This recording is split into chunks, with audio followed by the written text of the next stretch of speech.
having me address tonight, an opportunity to talk. In 2014, for the election of 2014, I was a babe in the woods as far as running for office. And I stood here in 2014 of April, and I gave my first speech. I talk about the integrity of holding elected officials to what they ran for, okay? I had some disappointments along the way, and I've learned a lot. I often tell my friends that the first time I ran, my skirt was at my ankles, and this time my skirt's coming up a little bit. But anyway, I'm going to run again. I'm going to run as on the values of what I've learned this last year, and that's if you have passion for your city, that's the first thing you have to have, passion, total passion for your city. The day after the election was over, I started again. I'm a walker. I walk 25 miles a week, 100 miles a month, and I visit the city. We're 14.3 miles in area, and I've walked it all. I've talked to people. I enjoy being there in the morning when they open their business. I talk to construction crews, and I've learned a lot. So the first thing that I'm going to run for is to show my passion for the city. The second thing that I believe a candidate needs to do is to be informed as much as possible and learn as much as possible so you can weigh both sides. And the last one, the third one, is very simple when you run. The last thing that you have to do is, can you deliver? Can you deliver what you said you were going to do on your passion? That's the most important thing. Deliver on the passion. And that's the key. Those are my goals. Tonight, I want to make you aware of something that I have come across in the last year. And that's what I call, a lot of people call it homelessness, wanderers. I call it, we have an epidemic of vagrant criminal atmosphere in Costa Mesa. And it's really appalling to me of what's happened to our city. It's, in fact, being here so long is an embarrassment. I have seen just about everything. And I attribute it to, you have to find an area where you believe where it starts. You know, the bees have a hive, and I believe that some of our motels are like rat holes, and rats attract rats. And in walking, I can see that, our criminal actions move around the city. They move from parks. These are the people who are stealing from you. These are the people who are breaking your windows. These are the people that are breaking into your homes. It's not the homeless. It's the vagrant criminal who's coming into our city.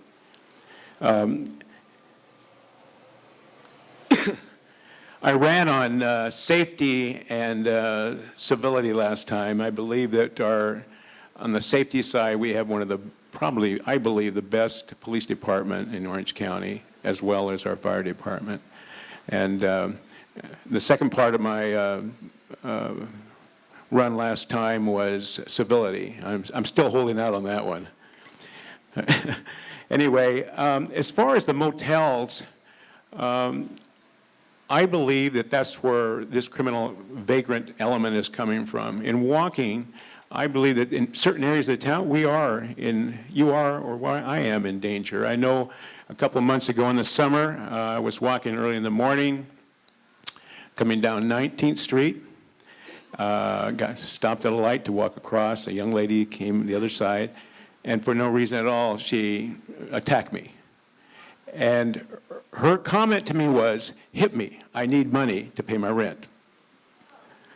And this is the element we're living in today. And make no qualms about it, it's here. It's an atmosphere here. We do have some hotels. I think we have one, and Wendy's here today. She could probably correct me. I think the Boulevard Motel has made strides. Fantastic place. Can we have other ones? Hopefully. We can do that again. We need to clean up the city. In walking, I start at 5 in the morning. I usually end up about 7, 8 o'clock in the morning. And what I found was, and it's appalling, you see people sticking needles in their arms, you see fornication, you see everything. And what really worries me is our parks. We are in a society today that teaches liberalism. Unfortunately, that's my belief as far as education goes. And we have children. And as I look across the room here, probably all of us have grandchildren, or maybe children at home in their 20s or whatever. Vagrancy produces drugs, thievery, prostitution, robbery. It's here. And I would hate to have one of your grandchildren get caught in some park doing that.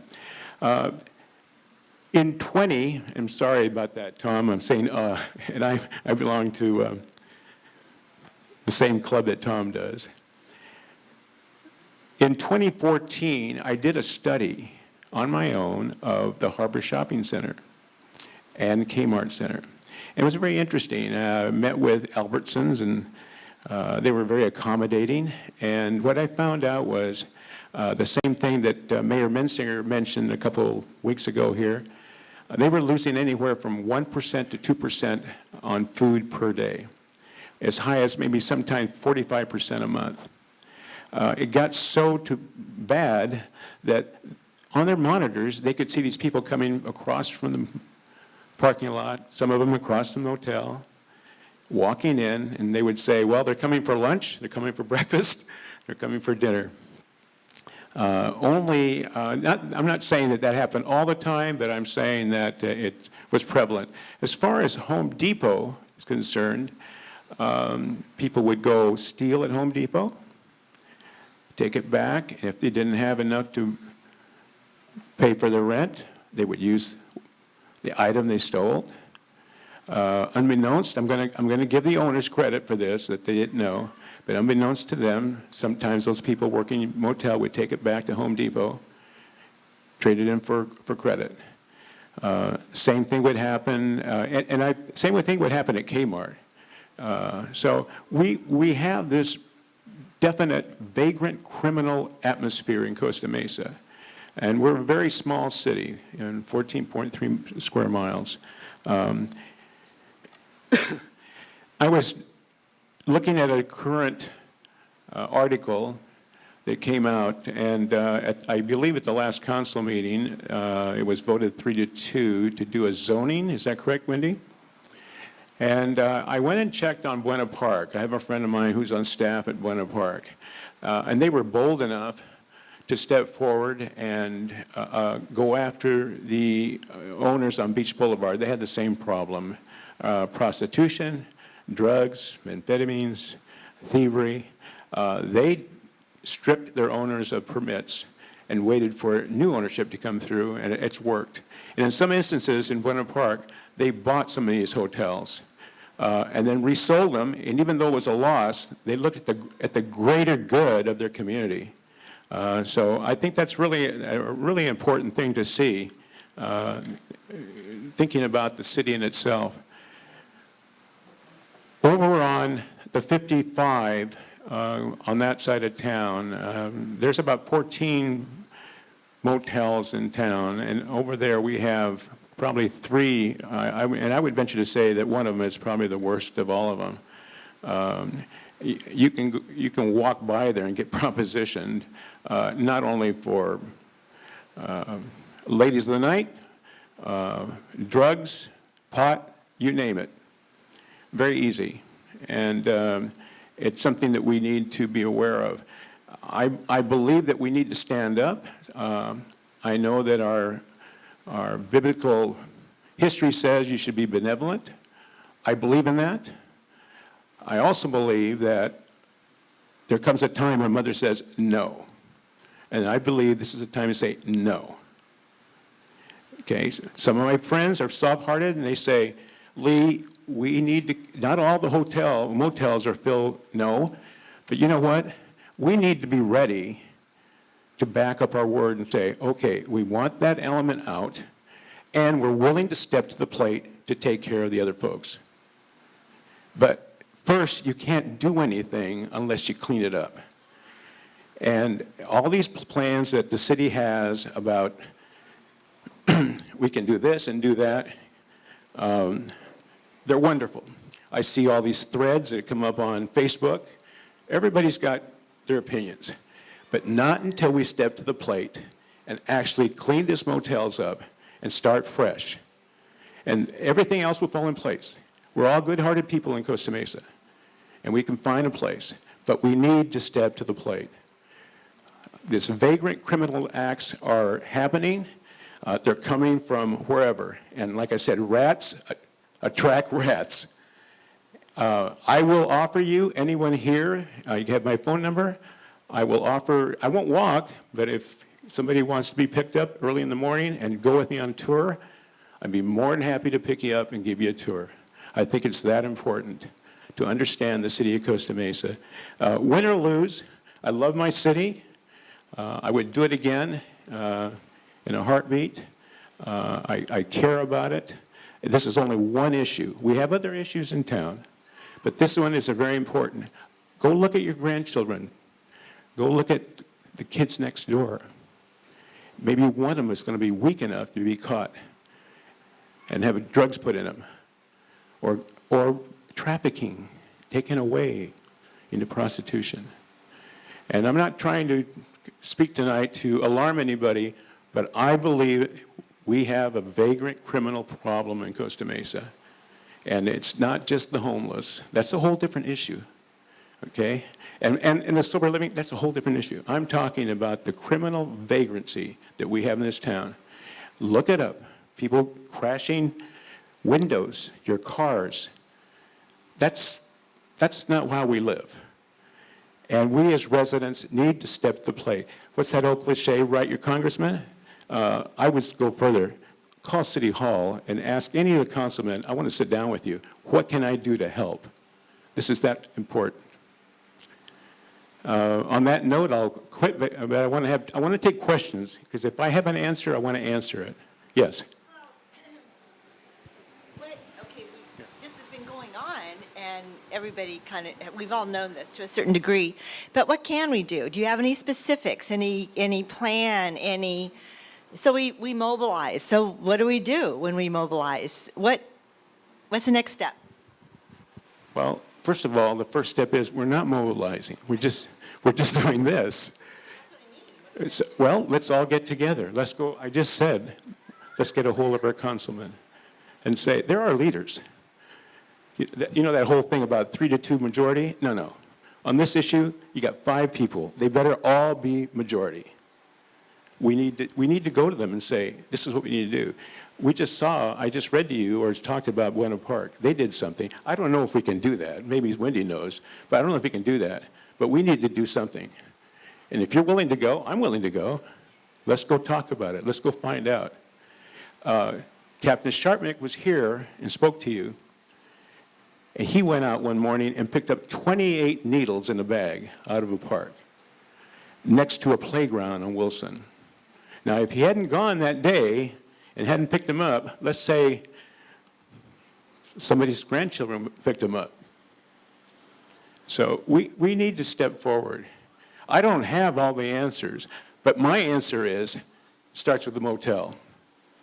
I want to clean them up, okay? And I also want to take care of the people there. But sometimes you have to say no. You're a mother.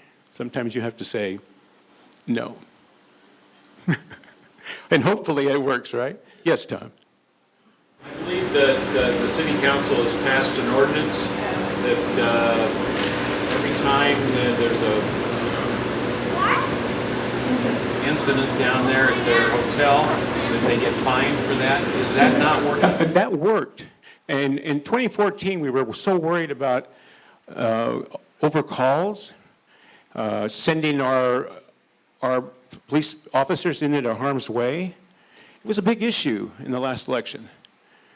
We solved that. We fined them. They're paid. It kind of mellowed down, and then it went away. But this is 2015. Whole different things coming back now. So until you clean the motels up, I firmly believe that. Until we clean the motels up, we're fighting uphill. Wendy? You want? The contract says that the budget is for 130, the budget is for 134 police officers, but we've been sometimes below 100 with injuries and disability and people out. So what would you do to get us back up to what the consultant said we need 134? I disagree with you a little bit on the sober living homes. I think one of the serious problems is that the people fall off the wagon and they relapse, and then the sober living home people kick them out, and then they have to steal and break into homes. And that is a problem that nobody wants to solve. No, I agree with you on that, okay? But that's a whole different issue. We need to address the sober living consortium that they have supposedly, and we can only do as much. I think we're doing as much as we can. Without sitting in the back room, I'm just saying, I think what I see is we're doing as best we can. It's a federal issue, and we have to fight it. But you're absolutely correct. They come from Florida, Ohio, okay, and they fall off. They're part of it. But don't you think if we had a fully staffed police force? You know what? I've ridden around, I've been there, and the thing that I learned about our police department, we have never given up our patrol. We have never given up our patrol. You can talk about taking them down, but they didn't take away the patrol. They kept the patrol staff together. So it can be misleading, but I felt good about it. Yes, I would like to have more police. Yes, I would, okay? Okay, I'd like to have more money in my pocket also. Yes. Isn't it a matter of decisions, quite frankly? Yes. The city councils in the past have decided to pay big pensions. Our pension cost is going up 3-4% of revenue every year. And so these police officers are getting big pensions, and that's costing us big money. So we made the decision that we wanted to have them well-paid and well-pensioned, and therefore we can't afford as many. And then it goes to decisions like, the city just spent, and I can't believe it, $1 million to remodel their old print shop. That $1 million could have gone to buy one of those hotels and cleaned it up and torn it down. But no, we have a nice, coffee shop? I didn't vote for it. I didn't say you voted for it. One last question here. But it's a priority thing. It's a priority thing. We've spent our money in different areas, and so we don't have the money for some of these things that we need it for. It seems to me that in this area, we're going to have about twice as many police officers because apartments are going up like hives. There's 2 on Placentia that are way back off the street. And then there's a whole bunch on that side of town, and they just keep building. And the mayor at one time said that they weren't going, all people had permits for all these things. I do not believe that. Okay. I'm not privy to what that conversation of what they're doing on that. I know I've walked it. I have my own opinions about the building.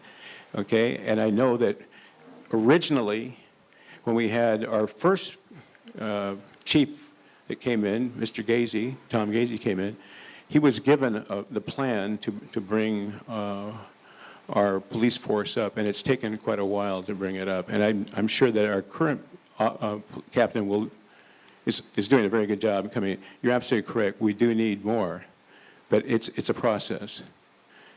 And we're let me say again, we're 14.3 square miles. Okay, we've never lost a patrol in this city. Even when we were down, we had the same amount of people patrolling that we had when we were full force. They didn't take that away from us. They made us safe. We were there. Thank you very much. Well, one last question. You mentioned Buena Park Yes. and how their motels have been improved. So how did they do that? And we can't just talk about it, we've got to do it. They were bold enough to go in and strip them of their permits, their business permits. They took them on. And that's what I'd like to do. Let's take them on. The motels, the owners, city government. Are you saying that forces the owner to sell the property then? Yes. And hopefully get a new owner, go in a different direction, take it down, put something back up. We have the same problem on this side of town, on the corner of Harbor and, what is it? Well, we have a problem right now on the corner, on Harbor, off from the fairgrounds. I can't think of the street name. Was it Fair? I think they've approached on building something there. I walked that. Sure, it's going to be 28 homes that will be going in there if it gets through. But I walked there one morning, and it's just so bad. I mean, the stuff going on there in the open, and you have children going to school. So I'm really concerned about that. Thank you so much. Let's give Lee a hand. Thank you, Lee. I've known Lee for a long time. I've worked with him, and I know that he's concerned about our city, and he'll get things done.